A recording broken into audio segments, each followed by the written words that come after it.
Hey, it's Lunch with LisaAnne, and I want to talk about anger today, but man, oh man, I am not an expert on this. It's just the things that I've been learning along the way. So, have you ever been so angry that you just want to give somebody a piece of your mind? I found 2 quotes today that made me chuckle, but man, are these true. Speak when you're angry and you will make the best speech you will ever regret. I love that.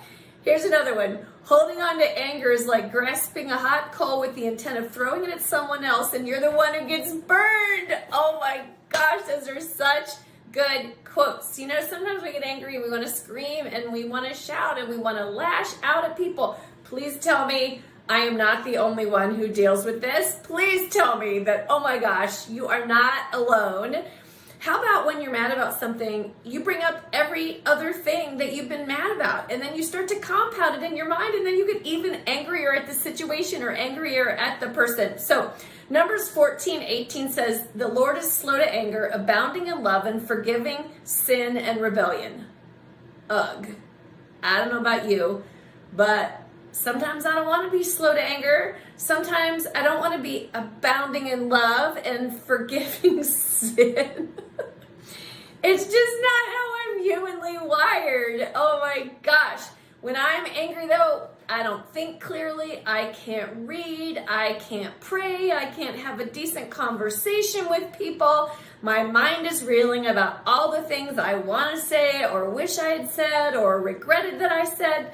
Please tell me I'm not the only one who deals with these things. You know, when I'd had a few less birthdays, I used to speak whatever came to my mind. And I gotta say, the situations that I got myself in at work and with my family or friends, I got into a lot of really challenging situations. So I learned not to say anything, and then I would start to give the silent treatment. Oh, please tell me somebody else has done this, where you just don't speak to that person or situation for several hours or several days, because, you know, that helps things so much. When you're passive aggressive and you give somebody the silent treatment. So I've talked about this a lot, but I gotta tell you, it's so important for me and you to remember that when you're angry, you release all kinds of hormones. It impacts your immune system.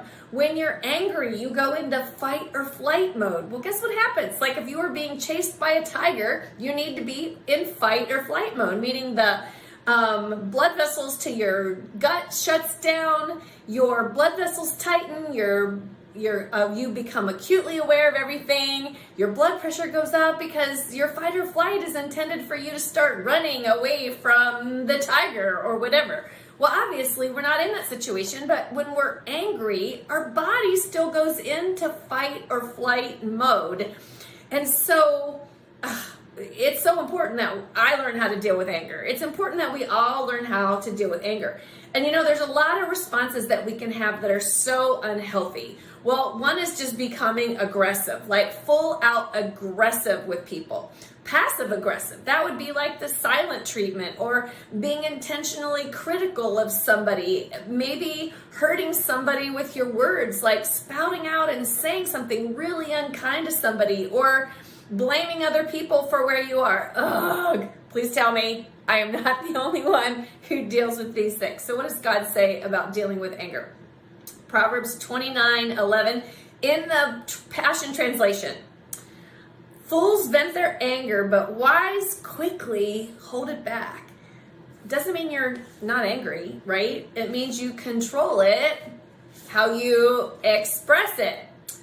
So the first thing is we have to learn to control the anger, right? The second thing is reevaluating what really made you mad. So one of the things that I am so guilty of is compounding a situation. I could have a daughter or a coworker or a neighbor or somebody say something to me that makes me mad, and then all of a sudden I go to every other single thing that that person has done or said that made me mad, and now I'm really angry because I've compounded it in my mind. And so reevaluating is stepping back and saying, okay, really, what happened in this particular situation, and not letting it compound. I recently had a situation, I was really kind of frustrated about a particular situation that happened, and I confided with a friend. I was not happy how this person had presented herself. Here's what I came to find out. That person had brain tumors and was dealing with processing issues.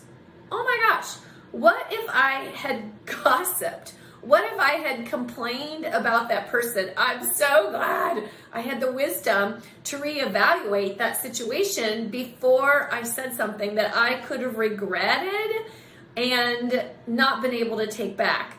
James 1:19-20 says, be quick to listen, slow to speak, slow to become angry, because human anger does not produce the righteousness that God desires. Okay, so right behavior, yeah, no. And this whole concept of quick to listen, slow to speak, that's the piece I've worked really hard on. Slow to speak.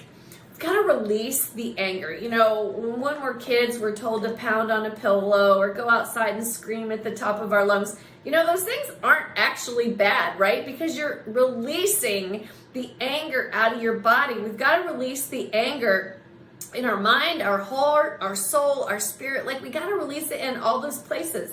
It's one thing for you to verbally forgive a situation or speak, I'm not mad about it. But if you're carrying the anger in your soul, man, it does so much damage.